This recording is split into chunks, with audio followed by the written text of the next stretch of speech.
والتعاون وتعادل على الدين وإقامة شريعة سيد المرسلين، وأن الله يرزقنا كمال النشاط والهمة والجد والاجتهاد في طلب العلوم النافعة وعمل بها مع الإخلاص وطول العمر في طاعة الله ورسوله وحسن الخاتمة إن الموت، وإلى حضرة النبي محمد صلى الله عليه وسلم. الفاتحة. أعوذ بالله من الشيطان الرجيم. بسم الله الرحمن الرحيم. الحمد لله رب العالمين الرحمن الرحيم مالك يوم الدين، إياك نعبد وإياك نستعين، اهدنا الصراط المستقيم صراط الذين أنعمت عليهم غير المغضوب عليهم ولا الضالين، آمين. بسم الله الرحمن الرحيم. الحمد لله رب العالمين، اللهم صل وسلم على سيدنا محمد. اللهم افتح علينا بفتوح العارفين وفقهنا في الدين ونمنا تأويل وهدنا إلى سواء السبيل. اللهم ارزقنا يا ربي فهم النبيين وحفظ المرسلين وإلهام الملائكة المقربين في عافية برحمتك يا أرحم الراحمين. اللهم أغننا بالعلم وزينا بالحلم وأكرمنا بالتقوى وجمنا بالعافية برحمتك يا أرحم الراحمين. اللهم أكرمنا بنور الفهم وأخرجنا من ظلمات الوهم وافتح لنا أبواب رحمتك وانشرنا علينا حكمتك يا أرحم الراحمين. اللهم ربنا آتنا من لدنك رحمة وعلمنا من لدنك علما، سبحانك لا علم لنا إلا ما علمتنا إنك أنت العليم الحكيم. وصلى الله على سيدنا محمد وعلى آله وصحبه وسلم. الحمد لله رب العالمين. Ada soalan? Not yet, not yet. Not yet lah. Yeah. Belum ada soalan lah. Semua okey eh? Yeah. Puasa okey eh? Yeah. You ikut you punya puasa Khamis? Ah. Tak. Ya, insyaAllah akan try kan. Kita try. InsyaAllah, we will continue. So last week, or 2 weeks ago, we mentioned on a few things yang membatalkan puasa.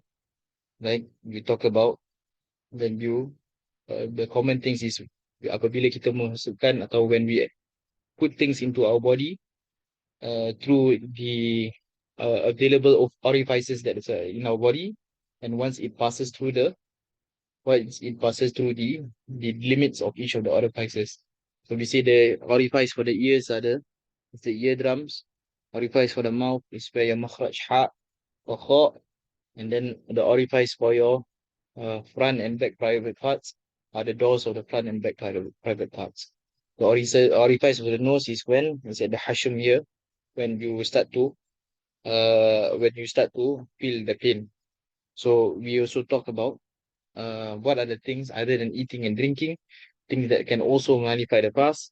That includes when you purposely try to breathe in smoke, or you inhalating inhalants. For example, you have Vicks, you purposely your intention is to inhale these inhalants. So these kind of things are the things that will break your fast. Other things that break your fast is that you lose your sanity, right? You lose your intellect, you have a loss of intellect. That is another thing that breaks your fast. Another thing that breaks your fast is that if you're unconscious throughout the whole day, then your fast is not valid. So these are the kind of things that would break one's fast. Therefore, it is important for us to have this knowledge on how to preserve our fasting and to refrain from things that could nullify our fast. You sure you got no question? Not yet, not yet. Not yet, huh? And so therefore, other than the things that nullifies our fast, it's also important to understand who are the people who are compulsory for them to fast. Then there is this thing called the conditions such that the fasting becomes obligations upon a person. If a person fulfills all these conditions, then the obligation of fasting has fallen upon this person. And this is something which I think people get a bit confused because people usually get a bit confused because they tend to mix up, especially when it comes to traveling. Number one, when it comes to traveling. Number two, when it comes to when they have to pay their fidya, when they have to pay their qada, then they have to do the qada or they have to pay fidya. So inshallah today, due to the limited time that we have, we will try to focus on the travelers, on fasting for travelers. So the first thing is that you must understand that every Muslim, if you are that there are conditions to the people who there are five conditions for people who such that it is obligatory for them to fast. The first condition is that you're a Muslim. Second condition is that you're mukallaf. And when we talk about mukallaf, we are talking about people who are sound in their intellect and that they have reached the age of puberty. So the first one is a Muslim, the second one is a mukallaf. The third one is that he is able to fast in terms of his in terms of his health or his physical self or in terms of the Sharia. So in terms of the Sharia, in terms of the Sharia includes, for example, those who are not in the state of haid or nifas, and those who are not in the state of haid. So for ladies who are not in the state of haid, then or nifas, then it is obligatory if they meet the other conditions, then they are it is obligatory for them to fast. But for ladies who are in a state of haid or a state of nifas, then it is not wajib for them to fast and it is haram for them to fast. Not only it is not wajib, it is haram for them to fast, and for them they just have to repay the fast, qada the fast on a later time. Right? And then in terms of and then we said about the ability for them to fast and then in terms of their health. And some people their health is okay but they have no ability to fast in terms of their physique. For example, the person is a healthy person, but for example, he is very kurus kan. Sikit-sikit kena angin je jatuh. These kind of people, for example, they didn't have the ability to fast. But there can also be person who has the ability to fast, but they are unwell. They are unwell. This is another thing which we talk about. Maybe inshallah, if there's time before 5:45, I will try to go through on this issue also. And the final one is muqim. The person is muqim. That means the person is a resident of the area. So I repeat the five things. The five things is that he's a Muslim, that he is mukallaf. Mukallaf means you have mukallaf means you are sound in your intellect and you have reached the age of puberty. That you are physically or you are physically able to in terms of your physique or in terms of your haid or in terms of the hukum sharia that you are able to pass. Then after that you are healthy, and the last one is that you're a muqim. It means you're a resident of the area. Simply said, you're not a traveler. And I think we want to focus maybe on the muqim part. Then maybe in the future we will, I think, how many more Sundays we have before fasting. Mhm. We only have one more Sunday, is it? Yeah, it looks like we only have one more Sunday. Is it when puasa bila? Tahu kan? Buat my calendar. No lah, we have two more Sundays lah. Next Sunday. 2 more Sundays before fasting. So we have 2 more Sundays before fasting. What we hope is that maybe next week we try to talk about in terms of the health, and then the final week we talk a bit on zakat. I think it's important to also mention zakat because most of us will be doing our zakat, paying our zakat in the month of Ramadan. Therefore, for a person who is for a person who fulfills all five of these criteria, then it is obligatory for them to fast. So for a traveler, you may not fulfill the criteria of mukim, right? You won't fulfill the criteria of mukim. So first and foremost, we need to understand who is a traveler. Who is a traveler? Hmm. Fatih, who is a traveler? Terus, Tablik. Tabligh. So Tak tahu. write this down, write this down. Copy this down, write this down. The traveler. A traveler is first and foremost, he travels more than he is traveling at a distance more than 2 marhala. Or we say about 82 to 86 or even 90 kilometers. 82 to 90 kilometers. Some say even can be lower, some say can even be 76 kilometers. Basically two marhala. Safely said, if we can take about 86 kilometers. Okay. The first condition. Number two, that he travels for something, his intention of traveling is for something which is allowed in the Sharia.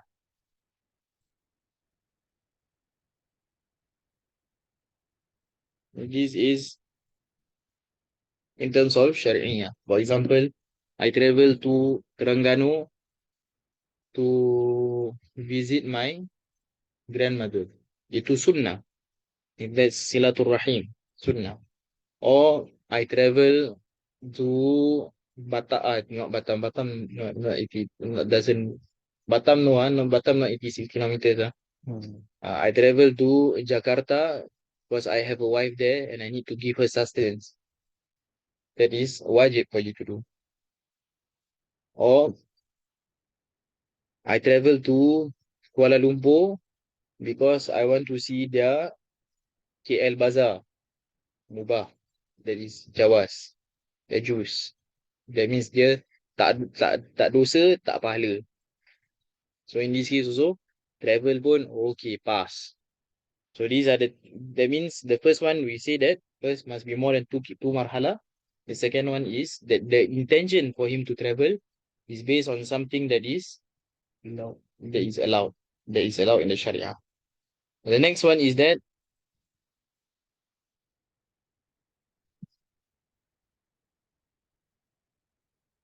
the next one is that he must yeah, so these are the three, sorry, these are the three and the next the sorry yeah, these are the conditions for a person to be in a musafir. Sorry, the next condition is that he must be his intention to stay at the place of his travel should not be more than 3 days and 3 nights, excluding the day of arrival and the day of departure. I think this one maybe one day I will go through the 3 days and 3 nights. For those who have been following, I think you will understand the 3 days and 3 nights, excluding the day of the arrival and the day of departure. For example, I go to Kuala Lumpur because I want to visit my uncle, but I go there for 1 week holiday. So September holiday, September, September holiday, for example, one whole week I spend there because I'm going more than 3 days and 3 nights, including excluding the day of my arrival and excluding the day of my departure. Therefore, what happened is that I am not considered to be a musafir. I am not considered to be a traveler. I am still considered to be a mukim. I'm going to be a mukim of the area. In my travel, yes, I'm a traveler. But once I reach the area, once I reach Kuala Lumpur, I am no longer a musafir. I'm already a mukim. Can you understand this? Smoking. Mukim means resident of the area. Okay. Again? Nah. So for a person who wants to travel and he meets these three criteria, now it is important that you must understand the conditions for you to go and for you to use the rukhsa for you to use the rukhsa of your traveling not to pass. Okay? So for a person who is fasting, who is in the month of Ramadan, and now he wants to travel, right? So if he travels, sorry, yeah, if he travels and he travels after subuh, after fajar, it is wajib for him to fast on that day. For example, I am going to do my umrah in the month of Ramadan. My flight is at 8 a.m. I was at the airport since 6 a.m. Okay, put it as my flight is at 7 a.m. I'm at the airport at 5 a.m. 5 a.m. I'm still at the airport. Dah masuk waktu. Tapi inside you put your jemput-jemput, epok-epok, you put samosa, and have your bottle of water. Bottle water tak boleh kan, tak boleh bawa masuk airport Hmm. kan. Hmm. So you got your jemput-jemput, your samosa. Kat dalam aeroplane, tengah tunggu to take off, tengah makan. Dah pukul 7 o'clock, still tengah makan. Boleh? Tak boleh. Why? Because you need to be, you have not, dah masuk waktu subuh, and you're still in Singapore. Faham tu? Boleh faham di sana? Hmm. So the first condition is that when you must, um you must make the intention to, sorry, you must leave the boundaries of your city. In the case of Singapore, where is our boundaries? Singapore itself. Yeah. So you must leave the boundaries of the city before subuh. Uh, before subuh. So in this case, a person nak pergi umrah, puasa. Puasa. Then, the next thing is that he must also, or if he leaves before subuh, for example, 4 a.m., I'm already at Woodlands punya checkpoint, clear 4:30. Sekarang dah dekat Malaysia punya Sultan Ibrahim punya kompleks ke apalah dia punya nama. Sultan Abu Bakar ke Sultan Ibrahim punya kompleks ke apa. You're at the apa? What do you call this? You're at the immigration customs checkpoint. So now you're waiting. But you have cleared Singapore, you have left Singapore, you cross the bridge already, you're at Malaysia already. For these kind of people, do I need to pass? Can I at 4:30 a.m. do I need to pass on the day? No, you can take the rukhsah. So the next condition is you must intend to take the rukhsah. You must already intend in your heart, like, today I'm not going to pass because I want to take the rukhsah.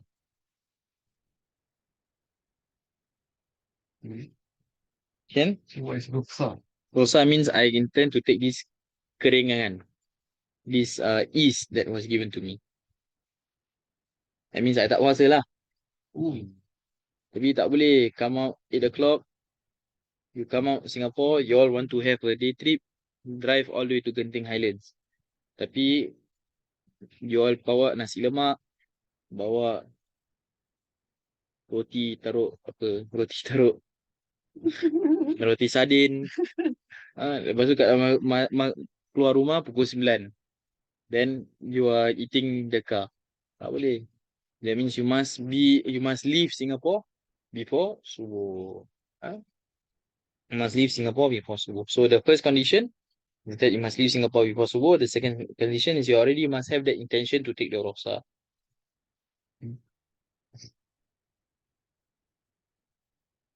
So rukhsah means no need to fast. Ya, rukhsah means don't need to fast. Tapi kalau if he fast sah or not his puasa is sah. The question now is, which is better? Do I take the rukhsah or should I fast?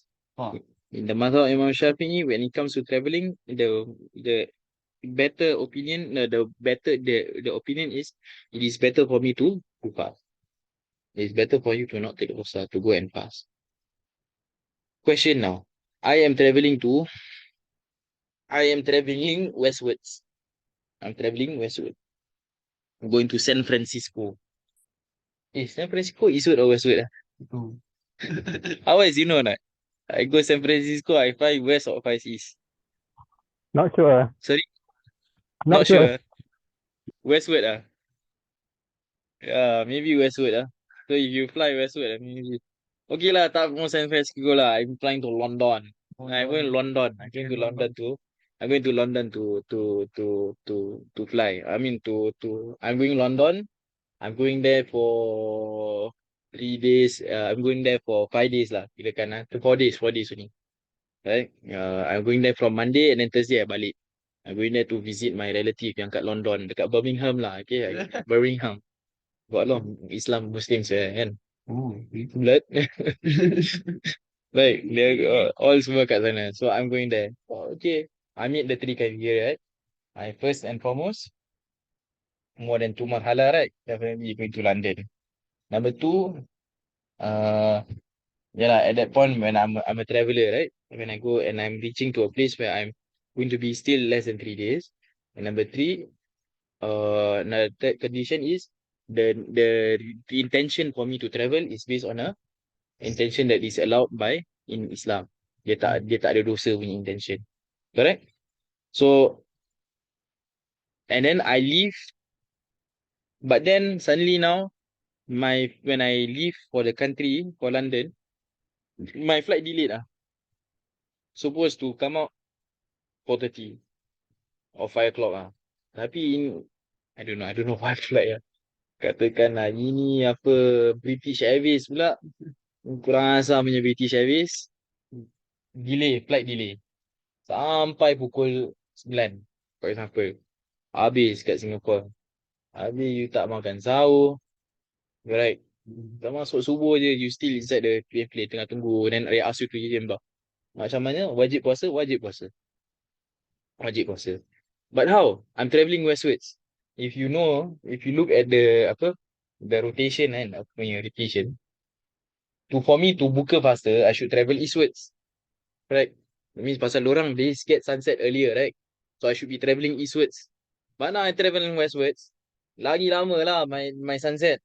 Sampai London masih tengah-tengah hari. I leave Singapore at 9 o'clock, 9 a.m. I reach London, 9 a.m. London time. Habis. Correct? Now I reach London 9 a.m.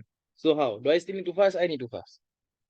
But at the same time, you must understand, Allah cakap, if you are unable to, what can you do? You can buka your puasa. This case. So your buka is not because you take rukhsah, but you buka is because you cannot continue anymore. Tapi you tak boleh in flight meal je datang je terus sebat, tak boleh. You must still wajib for you to puasa. Tapi if you really cannot take it, then you wajib for you to buka puasa. If you know that if I continue to fast, it's going to affect me. It's going to affect my health. Boleh jatuh sakit ke apa. Or I will sampai ada mudarat, break your fast. This macam this long haul flights macam kesian lah. Apa yang the 23 hours non-stop flight ke apa, entahlah berapa hours of non-stop flight, 18 hours of non-stop flight. Yes, wajib to qada. So in this case, I travel, wajib for me to continue my puasa. Alamak, what to do? Dah macam ni. I still have to continue to fast, but if you cannot, then it is okay for you to break your fast. Same thing for in NS. In NS, for example, I have a training. Can I just immediately not fast because I got training? Cannot. I have a today ATEC. Like Alhamdulillah, I went through the experience of having my 24-kilometer route march when I'm fasting. So we were all tengah puasa tau. Banyak daripada kita tengah puasa. Semua tengah puasa. So we all semua tengah jalan, semua orang tengah puasa. Semua orang minum-minum, kita tengah sabar je. I cannot just because I got 24-kilometer route march, that day I say, okay, I'm not going to fast on that day. Tak boleh. Haram. You still need to fast. But during your 24-kilometer route march, if you betul-betul dah tak boleh, you need water, go and break your fast. For those who need to break your fast, break your fast. Allah suruh. Yang ada orang, there are some people, they misunderstand this.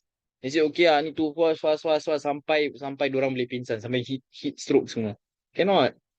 Yang suruh you puasa, Allah. Yang suruh you buka puasa, Allah. Understand? Yang suruh Allah cakap, whoever who cannot, kutiba alaikum siyam kama kutiba ala ladina min qablikum ayyaman ma'dudat. Man kana minkum maridan aw ala safarin fa'idatu min ayyamin ukhar. Yuridullah yang Allah mengatakan syahrul ramadan alladhina unzila fihi al-Qur'an hudan lin-nasi wa bayyinatin wal furqan wa man shahida minkum ash-shahra falyasum wa man kana maridan aw ala safarin fa'idatu min ayyamin ukhar. Yuridullah yuridullah yusra wa la yuridu bikum al-usra. Right? Allah wants ease for you. Kalau you betul-betul tak boleh sampai jatuh sakit, heat stroke semua ni, break your fast. So Al-Fagir, myself, it was not the 24-hour route march was the problem. 24-kilometer route march was not a problem. Alhamdulillah, 24-kilometer route march that day, Allah kasihkan kita good weather lah. It was sunny, it was hot, but somehow it was not very painful for us. So sampai we reached the 6-kilometer mark, then suddenly we were sitting down, then suddenly it was a wrong rest because they were preparing for Maghrib. So all the Muslims, everyone came, then everyone come. then after that for the Muslim students pula, for the Muslim men, kita semua dapat our ration. Then after that masuk maghrib je, bang je, all of us makan, kita buka puasa. Then after that we continue our work. Alhamdulillah, Allah kasihkan. Allah give us the strength. Some of them yang tak boleh, we tell, kalau tak boleh, tak boleh.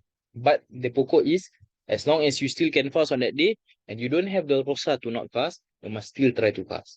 You must still try to fast. Betul. Boleh faham? Faham. Yeah. So that is on the issue of for a person who is traveling. So now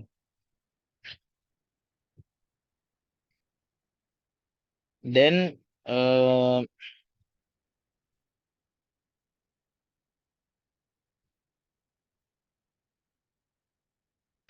so the question is, now I'm traveling.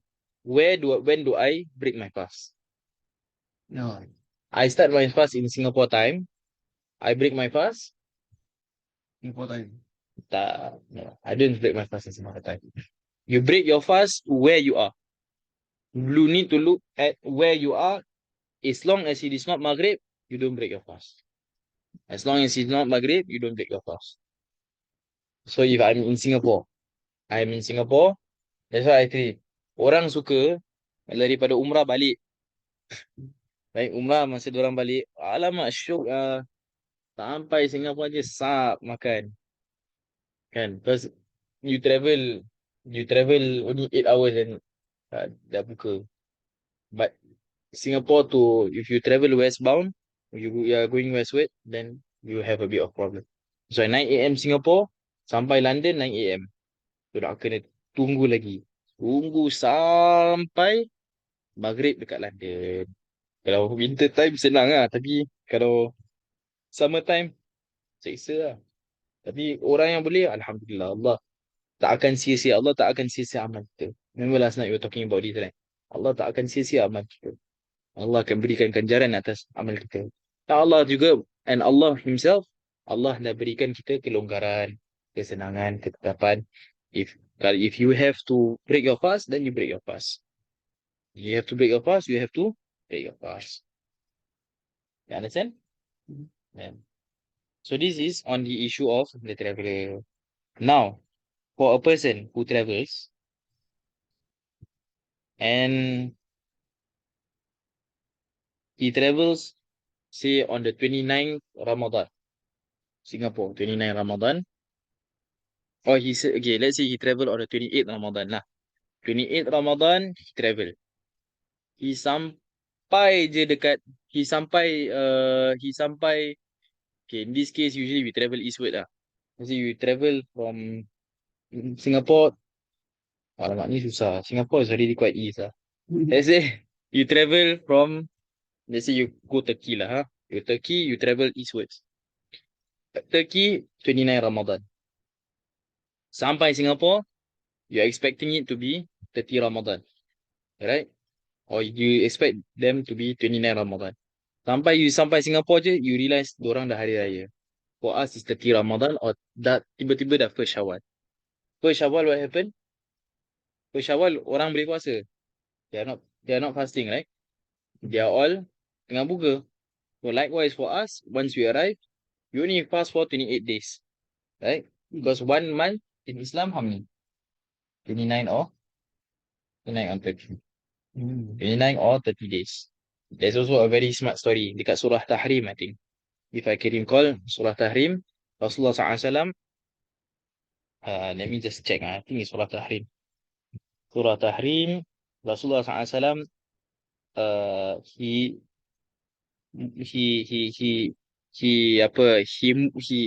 exclude himself from his wives.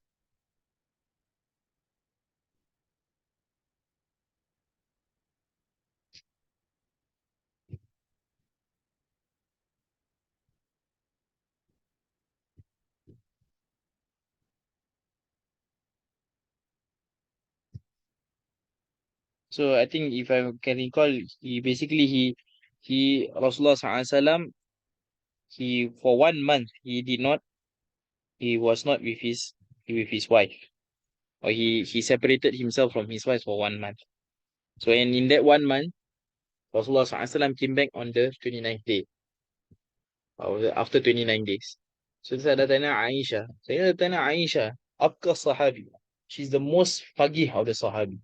So saya dah tanya Aisyah, say, Ya Rasulullah, baru 29 hari, only 29 days. Tapi Rasulullah SAW, of course, is much smarter than Sayyidatina Aisyah. Rasulullah SAW say, Ya Aisyah, a month can also be 29 days. Yeah. So if I can recall, if I can recall properly, the story is something like Rasulullah Allah, you see, when your wife, kalau kita punya isteri tak dengar cakap, or there is a reason for you to be angry, there are three things that you can do. The first thing is that you scold her. You nasihatkan dia. In a warning. The second thing is after dia tak dengar, tak jalan pun, then after that you can hit her. Tapi bukan hit kau pergi dera dia macam you punch her or anything. No. Hit, you take dia punya hand, sepak dia punya tangan. For example. And this is something which you can do. Tak jalan juga, then what you can do is you can separate her, but not more than a month. More than that. So this is macam hikmah for us. Rasulullah SAW came back just before 1 month. So Sayyidina Aisyah said that 29, baru 29 hari, not yet 1 month. We still got one more day. Okay, Rasulullah SAW said, this can there be not, can even a month can also be 29 days. So that was one of the stories. Ala kulli hal, we go back to the story. I was from Turkey, I travel Singapore. Singapore sekarang tengah raya. So what do I do? Can I continue to fast? I'm not allowed to continue to fast. I must buka my puasa. Because in Singapore, 1 Syawal. So kalau Singapore dah 1 Syawal, I buka my puasa. I continue my 1 Syawal. So I puasa, what do? I have to qada. But if let's say the reverse happens, sorry, that one is usually from the east to west, sorry. East to west. When you reach the place, dia dah 1 Syawal. For example, Singapore 30 days, tapi diorang 29 days. This happens a lot. Sorry, it's east to west. So Singapore go to Turkey, for example. Now what happens is the other way around. Kat Turkey dah 30 days. Sorry, no. What happens is the other way around. That ni, I travel, okay, I'm still traveling from Singapore to Turkey. Singapore, I 30 days. I reach Turkey, I expect it to be Shawwal. But they are doing their 30th day. Is it wajib for me to fast? It is wajib for me to fast. That means 30 and 30. So that means I fast in Singapore 1 to 30, and I'm also fasting on the 30th day. Tapi if I travel again and then it's another 30, then in that case I can break my fast. Can you understand? This one a bit confusing. Yeah, that means I go Singapore, I dah 30 days I puasa kat Singapore. Let's say I reach London lah. Cakap I reach London. I'm expecting them to celebrate it. Tapi sampai je, alamak, that day diorang tengah puasa lah. 30th for them ni, sorry, this is the 30th Ramadan. 30th Ramadan. 30 Ramadan. Still wajib for me to fast? Still wajib for me to fast. Because it's 30 days and that is also my 30th day. So I still wajib for me to fast. I still have to fast. But if let's say I travel again, this time now I go west again. So now I'm going to I go to California, San Francisco. San Francisco. Di San Francisco 30 days again. In this case dah boleh buka. Okay? Tapi this is something which we need to understand. So at least minimum you should fast 29 days.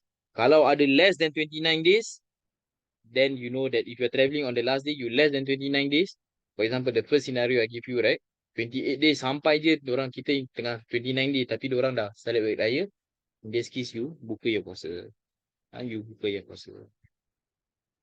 Can? Any questions? Any questions?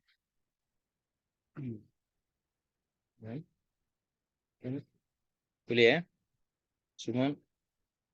If there's no questions, then insyaAllah we end for today. Alhamdulillah, we finish our on traveling, and then insyaAllah next week we can try to finish the whole on puasa. We can start with talking about sickness. orang yang sakit. And we talk about qada and fidyah. And then inshallah we end with some apa small little reminders for Ramadan. Maybe we talk about Tarawih a bit. And then the last Sunday before Ramadan, that one we talk about zakat. Inshallah ta'ala. Uh, because of okay kita boleh baca lah insyaallah wallahu a'lam bisawab. ربنا انفعنا بما علمتنا رب علمنا الذي ينفعنا رب فقهنا وفقه أهلنا وقرابات لنا في ديننا مع أهل الكتر أنثى وذكر ربي وفقنا ووفقهم لما ترتدي قولا وفعلا كرما وارزق الكل حلالا دائما وأقل الأدقياء أولما نحظى بالخير ونبقى كل شر ربنا أصلح لنا كل شؤون وأقر بالرضا منك العيون واقض عنا ربنا كل الديون قبل أن تأتينا الرسل المنون واغفر واستر أنت أكرم من ستار وصلاة الله توشى المصطفى من إلى الحج دعانا والوفاء بكتاب فيه للناس شفاء وعلى الآل كرام شرفاء وعلى صحب المصابيح الغرار اللهم اهدنا بهداك واجعلنا ممن يسارع في رضاك ولا تولنا وليا سواك ولا تجعلنا ممن خالف أمرك وعصاك وحسبنا الله ونعم الوكيل ولا حول ولا قوة إلا بالله العلي العظيم يا ربنا اعترفنا بأننا اقترفنا وأننا أسرفنا على لظى أشرفنا فتب علينا توبة تغسل لكل حوبة